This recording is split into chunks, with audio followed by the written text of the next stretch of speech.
নমস্কার দর্শক বন্ধু, ইউরোলজি অ্যাওয়ারনেস উইক। এই উইকে ইউরিন সম্বন্ধে বিভিন্ন কমপ্লিকেশনসের সম্বন্ধে অ্যাওয়ারনেস দেওয়ার জন্য একটা স্বাস্থ্য অভিযান চালানো হচ্ছে। প্রস্টেট ক্যান্সারের প্রভাব এবং এর কিভাবে মানুষকে এই সম্বন্ধে গাইড করা যায় বা অ্যাওয়ার করা যায় সেই সম্বন্ধে এই উইকে ইনফরমেশনস দেওয়া হচ্ছে। আসুন প্রস্টেট ক্যান্সার সম্বন্ধে একটুখানি আমরা জানি এবং এর কীভাবে ট্রিটমেন্ট করা যায় সেই সম্বন্ধে একটু আমরা ইনফরমেশন নেব। আজ আমি এখানে urologist and uro oncologist and robotic surgeon doctor Abhay Kumar ওনার কাছে এসছি এই সম্বন্ধে একটু আমরা জানার জন্যে। নমস্কার ডাক্তারবাবু। নমস্কার। আচ্ছা ডাক্তারবাবু, আমাদের একটা কথা বলুন, প্রস্টেট আসলে কি? প্রস্টেট হচ্ছে একটু ছোট গ্ল্যান্ড যেটা পুরুষ প্রাইভেট পার্টস থাকে। সো এটা অ্যাকচুয়ালি ইউরিনারি ব্লাডারের নিচে একটু গ্ল্যান্ড থাকে and this gland controls the urinary flow, urinary প্যাসেজকে ফ্লোটাকে কন্ট্রোল করে and it has some functional in reproduction, মানে সেমেনের কিছু পার্টটা প্রডিউস এই প্রস্টেট গ্ল্যান্ড থেকে হয়। আচ্ছা, আর প্রস্টেট ক্যান্সার যেটা সেটা কি জিনিস, সেটা সম্বন্ধে আমাদের একটুখানি বলবেন। প্রস্টেট একটু নর্মাল গ্ল্যান্ড থাকে মেলসে, কিন্তু বয়স হলে প্রস্টেট গ্ল্যান্ডে কিছু কিছু প্রবলেম হতে পারে। প্রস্টেট একটু এনলার্জ হতে পারে, প্রস্টেটলে কোন একটু অ্যাবনর্মাল গ্রোথ কি ক্যান্সারও হতে পারে। তো প্রস্টেট ক্যান্সার কি প্রস্টেট এনলার্জমেন্ট দুটাই একটু কমন সমস্যা, কমন প্রবলেম আছে। And prostate cancer and benign enlargement prostate দুটাই এক সমানই প্রেজেন্ট করে, এক সমানই সিমটমগুলো থাকে। So to know about prostate cancer is very important. And prostate cancer mainly বয়স লোক দ্বারা হয়। 60 ইয়ার্স বয়স হলে প্রস্টেট ক্যান্সার একটু বেশি হয়ে যায়। And usually prostate cancers are good cancers, মানে এটা বলা যায় কি যদি ডায়াগনোস হয়ে যায় টাইমে তো ট্রিটমেন্ট খুব ভালোভাবে করা যেতে পারে, পেশেন্ট ভালো লাইফ বাঁচতে পারে। আচ্ছা, প্রস্টেট ক্যান্সারের আমাদের সিমটমস কি, কি করে মানুষ বুঝবে? দেখুন, প্রস্টেট ক্যান্সার কি মানে কোনো ক্যান্সার যদি বলা যায় তো আর্লি স্টেজেসে কোনো সিমটম বেশি থাকে না, রাইট? সেই প্রকারে প্রস্টেট ক্যান্সারে ইন আর্লি স্টেজেস কোনো সিমটমই থাকে না। And that's why screening is very important. যদি স্ক্রিনিং হয় তো এসিমটোমেটিক স্টেজে অনেক ক্যান্সারগুলো ধরা যেতে পারে। আর্লি স্টেজেসে আর কিছু কিছু সিমটম হতে পারে that can present similar to benign prostate enlargement, মানে কি কোনো ডিফারেন্স থাকে না সিমটমসে। তো সিমটম কি হতে পারে? একটা হলো কি পেশাব করতে একটু সমস্যা হয়, মানে কি পেশাব ফ্লোটা একটু কম হয়, পেশাব করতে একটু কষ্ট হয়, পেশাব একটু প্রেশার দিয়ে করতে হয়, অ্যান্ড মনে হয় কি পেশাবটা ক্লিয়ার হচ্ছে না, একটু আবার যেতে হবে। কোনো কোনো পেশেন্টের সিমটম হয় কি পেশাবটা ঘন ঘন হয়, বারবার পেশাব হয়, অ্যান্ড পেশাব পেলে কন্ট্রোল করা যেতে পারে না, মনে কি এখনই বাথরুম যেতেই হবে, আদারওয়াইজ জামা কাপড়ের ভিতরে পেশাবটা হয়ে যাবে। কোনো কোনো পেশেন্টকে রাতে অনেকবার পেশাব হয়, রাত সারা বাথরুম যেতে হয় অ্যান্ড ঘুমও ভালো হয় না। So this can be symptoms of prostate cancer and benign prostate enlargement as well. আর কিছু যদি অ্যাডভান্স ক্যান্সার হয় তো প্রস্টেটে একটু পেচ্ছাব রাস্তায় ব্লিডিং হতে পারে, যেটাকে আমি হিমেচুরিয়া বলি। অ্যান্ড আর যদি স্প্রেড হয়ে যায় অন্য বডি পার্টকে তো পেশেন্টকে বোনি পেন, মানে হাড়ে ব্যথা, কোমরে ব্যথা এসব হতে পারে। So this are in nutshell যেটা সিমটম পেশেন্টকে হতে পারে। যদি আপনার পাশাপাশি কোনো মানুষ আছে 60 ইয়ার্স অ্যান্ড বিয়ন্ড অ্যান্ড মনে হয় কি বলছে আমার কোমরে ব্যথা আছে, হাড়ে ব্যথা আছে, বলে কি পেশাব করতে একটু সমস্যা হয়, প্রস্টেট ক্যান্সার নিশ্চয়ভাবে কোনো ইউরোলজিস্টকে আপনি নিশ্চয়ই দেখা করবেন। আচ্ছা, এই সময় কি পিএসএ টেস্ট করানোটা দরকার? গুড। দেখুন, পিএসএ হলো একটু ব্লাড টেস্ট। পিএসএ মানে হলো প্রস্টেট স্পেসিফিক অ্যান্টিজেন, এটা একটু ব্লাড টেস্ট। এই ব্লাড টেস্ট হলো একটু টিউমার মার্কার, মানে টিউমার মার্কার মানে কি, মানে যদি এই মার্কারটা হাই থাকে, রেফারেন্স ল্যাব রেফারেন্স ভ্যালু থেকে একটু উপরে থাকে, তো প্রস্টেটে ক্যান্সার হবার চান্স থাকে। তার মানে কি পিএসএ যদি হাই আছে আপনার ক্যান্সার হতে পারে, মানে গ্যারেন্টি নেই কি প্রস্টেট ক্যান্সার আছেই, চান্সেস আর দেয়ার, বিকজ অনেক কারণে পিএসএটা হাই হতে পারে। একটু ইনফেকশন হলে পিএসএ হাই হতে পারে, প্রস্টেট সাইজ যদি খুব বড় আছে তো পিএসএ হাই হতে পারে। তো পিএসএ হাই মানেই প্রস্টেট ক্যান্সার নেই। সিমিলারলি যদি পিএসএটা আপনার নর্মাল আছে তার মানে নেই কি আপনার প্রস্টেট ক্যান্সার হবার চান্স নেই। ইন মেনি কেসেস আমি দেখি কি পিএসএ নর্মাল থাকলে भी প্রস্টেট ক্যান্সার হবার চান্স থাকে। So PSA is a very good test to diagnose prostate cancer, but ইন্টারপ্রিটেশনটা একটু ডিপেন্ড করে। সো পিএসএ টেস্ট করে আপনি বাড়িতে বসবে না কি আমার পিএসএ টেস্ট হয়ে গেছে নর্মাল আছি আমি, কি পিএসএ টেস্ট করে ভয় পাবে না কি পিএসএ টেস্ট করেছি হাই আছে আমার ক্যান্সারই হয়ে গেছে। সো নিজে টেস্ট করবে না, টেস্ট করে নিজে ইন্টারপ্রেট করবে না, ডাক্তার সঙ্গে দেখা করবে। আচ্ছা আচ্ছা, আরেকটা যেটা, যদি এই টেস্ট করে তারপরে যদি ক্যান্সার আর্লি স্টেজে ক্যান্সার যদি ওটা ডিটেক্ট হয় তাহলে তখন কি করণীয়, আপনি কি সাজেস্ট করছেন? রাইট। সো দেখো, some cancers can be prevented, some cancers can be diagnosed early, and this is what we are looking for, to diagnosed most of cancer in the early stages.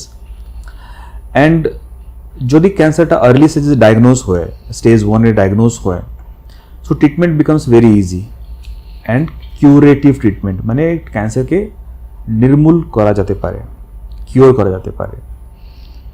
So depending on কি টিউমারটা কি প্রকারে আছে, কত aggressive আছে, patient বয়স যেমন আছে, and patient আর কোনো মেডিকেল প্রবলেমস যেমন কি হাইপারটেনশন, ব্লাড প্রেশার, সুগার, কি হার্টে কোনো সমস্যা আছে কি নেই, এই সবগুলো দেখে ট্রিটমেন্টটা প্ল্যানিং করা হয়। যদি স্টেজ 1 এর ক্যান্সার আছে, পেশেন্ট ভালো আছে অ্যান্ড অপারেশন করা যেতে পারে, দেন সার্জারি করে পুরো প্রস্টেটকে বাদ দিয়ে একটু কিওর করা যেতে পারে। কিছু অন্য পেশেন্ট টাইপে এটা রেডিয়েশন থেরাপি দিয়েও, কিছু হরমোন থেরাপি দিয়ে তার সাথে ক্যান্সারকে কিওর করা যেতে পারে। তো আজকালের যুগে টেকনোলজি অত অ্যাডভান্স হয়ে গেছে যে most of the cancers can be cured in early stages, be it by surgery, by robotic surgery or by radiation therapy. আচ্ছা Okay? আচ্ছা, তাহলে রেডিয়েশন থেরাপিটা বলছেন খুব কাজ করে, ওটা যদি ঠিক টাইমে স্টার্ট করা যায়, তাই তো? Yeah. So দেখুন, be it surgery or radiation therapy, surgery যদি হয় তো ওটা আজকাল রোবোটিক সার্জারি করা যায়। তো robotic surgery is very effective in prostate cancer and it has changed the basically treatment of prostate cancer. So robotic surgery offers a cure and minimal side effect and minimal problem to the patient, recovery তাড়াতাড়ি হয়ে যায়। So it basically change the treatment. Radiation therapy similarly technology অনেক advance হয়ে গেছে, খুবই safe variety of radiation therapy available আছে, যেটাকে বলা যায় আইজিআরটি, ইমেজ গাইডেড রেডিয়েশন থেরাপি, তার সাথে বলা যায় আইএমআরটি, ইন্টেন্সিটি মডুলেটেড রেডিয়েশন থেরাপি। মানে খুব ভালোভাবে প্রস্টেটকে টার্গেট করে রেডিয়েশনটা দেওয়া যায় অ্যান্ড সাইড এফেক্টটা প্রচুর কমে যায়, very minimal side effect. So technology has advanced in both radiation and surgery, and that's why the treatment has become very easy and safe for the patients. ওকে, আচ্ছা, আরেকটা আমরা একটা টার্ম শুনি হরমোন থেরাপি। তো hormone থেরাপিটা এই prostate ক্যান্সারে কিভাবে useful? ধরুন আমার বডিতে কিছু কিছু অর্গানস আছে which are hormone dependent, hormone sensitive বলা যায়। যেমন ফিমেলসরে একটু breast cancer is hormone dependent tumour. Similarly ফিমেলসে আর একটু ওভারিয়ান ক্যান্সার থাকে যেটা হরমোন ডিপেন্ডেন্ট থাকে। সিমিলারলি মেলস ভিতরে একটু প্রস্টেট অর্গান আছে উইচ ইজ হরমোন ডিপেন্ডেন্ট। মানে যদি বডিরে মেল হরমোনসকে একটু কন্ট্রোল করা যায় তো দেখা যাচ্ছে কি প্রস্টেট ক্যান্সারকে আপনি একটু কন্ট্রোল করতে পারবে। এই হরমোনটা হলো টেস্টোস্টেরন। তো দেখা যাচ্ছে কি testosterone is the growth factor for prostate cancer. এই টেস্টোস্টেরনকে যদি ব্লক করে দেওয়া যায় তো প্রস্টেট ক্যান্সার গ্রোথটা রেস্ট্রিক্ট হয়ে যাবে, স্টপ হয়ে যাবে। তো সেইভাবে আগে হরমোন থেরাপি ট্রিটমেন্ট হচ্ছিল ফর অ্যাডভান্সড ক্যান্সার, যদি patient is having stage 4 prostate cancer তো খালি হরমোন থেরাপি দিয়ে প্রস্টেট ক্যান্সারকে কন্ট্রোল করা যেত। এখন ইন আর্লি স্টেজেস অলসো যদি রেডিয়েশন থেরাপি প্ল্যান হচ্ছে কোনো পেশেন্টের, তো আগে একটু হরমোন দিয়ে তারপর যদি রেডিয়েশন দেওয়া যায় তো খুব ভালোভাবে এফেক্টিভলি টার্গেট করে রেডিয়েশনটা দেওয়া যেতে পারে। So hormone therapy is very effective for prostate cancer in early stages আর in advanced stages also. Okay, আচ্ছা আচ্ছা, আরেকটা হচ্ছে এই যে প্রস্টেট ক্যান্সারের এই যে ট্রিটমেন্ট, এর কোনো সাইড এফেক্ট বা কিছু আছে? ইয়েস, দেখুন, সো এরকম কোনো ট্রিটমেন্ট নেই ওয়ার সাইড এফেক্ট কিছু নেই, তো সাইড এফেক্ট কিছু কিছু থাকেই, অবশ্যই। But this side effect has gone down significantly, মানে treatment has become so safe that side effect খুবই কম হয়। যেমনি আমি বলছি কি সার্জারির একটু কমন সাইড এফেক্ট ছিল যে ইউরিন লিকেজটা হতো অপারেশন পর, ইউরিনারি ইনকন্টিনেন্স হতো, ইরেকটাইল ডিসফাংশন মানে সেক্সুয়াল প্রবলেম হতো, আর কিছু কিছু সার্জিক্যাল কমপ্লিকেশন হতো। But with robotic surgeries, this incontinence rate has come down. In some cases, we can preserve the nerves. तो erectile function की sexual function टाके भी हम preserve करते पारे. And जो surgical complication था कि अनेक कमे गए छे. So it has come down significantly and has become a safer treatment for prostate cancer. Similarly, radiation therapy रे अनेक side effect चिलो, क्योंकि पायखाना द्वारा bleeding होतो, पेशाब द्वारा bleeding होतो, रेडिएशन स्किन एक तो डैमेज होतो. So again because of this advancement in technology radiation therapy is again become very safer. ये जो रेडिएशन सिस्टाइटिस, रेडिएशन इंड्यूस्ड जो ब्लीडिंग होतो पायखाना द्वारा, this has come down significantly because of advance technology. Hormone therapy কিমোথেরাপির কিছু কিছু side effect থাকে, লাইক যদি হরমোন থেরাপি দেওয়া যায় তো পেশেন্টের যে মেল হরমোনস থাকে একটু কমে যায়, তো পেশেন্টের একটু মাসল মাসটা কমে যায়, একটু ফ্যাট ডিপোজিশনটা হয়ে যায়, বোন একটু উইকনেস হতে পারে। বাট উইথ এফেক্টিভ ম্যানেজমেন্ট যদি পেশেন্ট ভালো রকম ব্যায়াম ট্যায়াম করে, ক্যালসিয়াম রিপ্লেসমেন্টটা দেওয়া যায় তো খুব বেশি সমস্যাগুলো হয় না। So most of the treatment have got some side effect, but most of them are manageable. Side effect is manageable. আপনি এত ভালো করে প্রস্টেট ক্যান্সারের সমস্ত ডিটেলসগুলো আমাদের বলছেন, আমাদের দর্শকদের খুব সেটা কাজে লাগবে আমি আশা করছি। তো এবার বলুন যে এটার ফলো আপ কেয়ারটা কিভাবে করা যায়? ওকে, সো যদি প্রস্টেট ক্যান্সার কোনো রোগী আছে অ্যান্ড ট্রিটমেন্ট হয়েছে, রাইট, যদি ফার্স্ট স্টেজে দেখা গিয়ে কি সেকেন্ড স্টেজ ধরা পড়েছে অ্যান্ড তার হরমোন থেরাপি তার সাথে রেডিয়েশন থেরাপি হয়েছে, কি কোনো অপারেশন সার্জারি করা হয়েছে, then patient has to be under follow up and follow up has to be lifelong. ওকে, তো ইনিশিয়ালি ফলো আপগুলো একটু ইন্টেন্সিভ থাকে, তো প্রত্যেক 3 মাস আমি ইউজুয়ালি পেশেন্টকে ডাকি ওপিডি একটু ব্লাড রিপোর্ট পিএসএ করে, so that how the cancer is responding আমি বুঝতে পারি। ইভেন ইন जो एडवांस स्टेजेस पेशेंट থাকে স্টেজ 4 এ, তো in stage 4 also patient have a good quality of life and long term life, মানে ভালো লাইফ থাকে। অ্যান্ড ওই পেশেন্টকে বি ইউজুয়ালি 3 মাস আমি ডাকি অ্যান্ড পিএসএ করে রিপোর্টটা, পিএসএ গিভস এ আইডিয়া কি ট্রিটমেন্ট রেসপন্সটা কেমন চলছে অ্যান্ড ডিজিজ প্রোগ্রেশন হচ্ছে না রিকারেন্স করছে ওটা আমি বুঝতে পারবো এট আর্লিয়েস্ট, সো দ্যাট যদি আমার মনে হয় কি রোগটা আবার ফিরে আসছে, সো দ্যাট রাইট টাইম ট্রিটমেন্টটা আবার শুরু করতে পারবো, কি একটু নতুন ট্রিটমেন্ট কি অ্যাডভান্স করতে পারবো ট্রিটমেন্টটাকে। So that's why follow up is very important and every 3 months আমি পেশেন্টকে ডাকি, 3 মাস পরে ব্লাড রিপোর্ট পিএসএ করে, PSA is very good tumour marker and তার সাথে যদি মনে হয় কি পিএসএটা রাইজ করছে, then we may require some more test, our test লাগতে পারে, যেমন কি বোন স্ক্যান কি পেট স্ক্যান কি সিটি স্ক্যান, কি যদি টিউমারটা আবার আসছে, ক্যান্সারটা আবার ফিরছে তো বডি কোন পার্টকে এফেক্ট করতে চলছে, so that we can target the further treatment. আচ্ছা, আর এই যে প্রস্টেট ক্যান্সার, এটার কোনো প্রিভেনশন কিছু আছে যেটা থেকে মানুষ যদি আগে থেকে সতর্ক হয়ে যায় তাহলে? Right, so prostate cancer prevention আগে আপনি জানতে হবে কি কজটা কি, কেন হচ্ছে, সো দ্যাট এই কেনটাকে আপনি প্রিভেন্ট করতে পারবে। সো মোস্ট ইম্পর্টেন্ট হলো আমার কজ রিস্ক ফ্যাক্টরস রে এজ, যদি বয়স আছে প্রস্টেট ক্যান্সার হবার রিস্ক বেশি থাকে।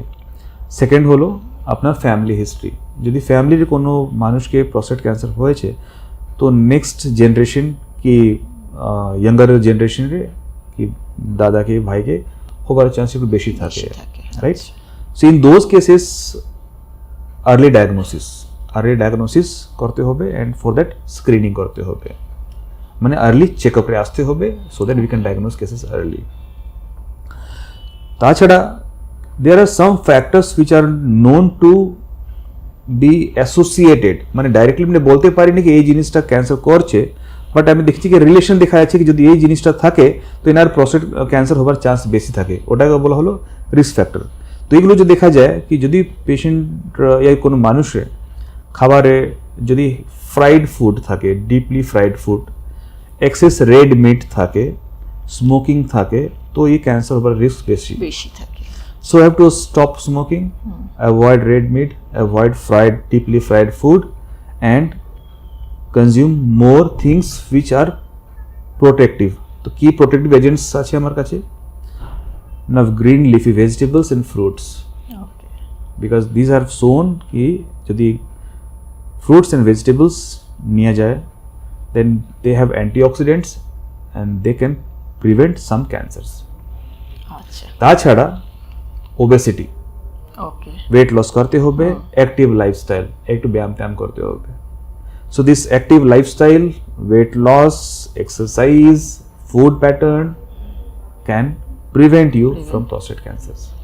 আচ্ছা আচ্ছা ডাক্তারবাবু, আপনার কাছ থেকে অনেক আমরা ইউজফুল ইনফরমেশন পেলাম প্রস্টেট ক্যান্সার সম্বন্ধে।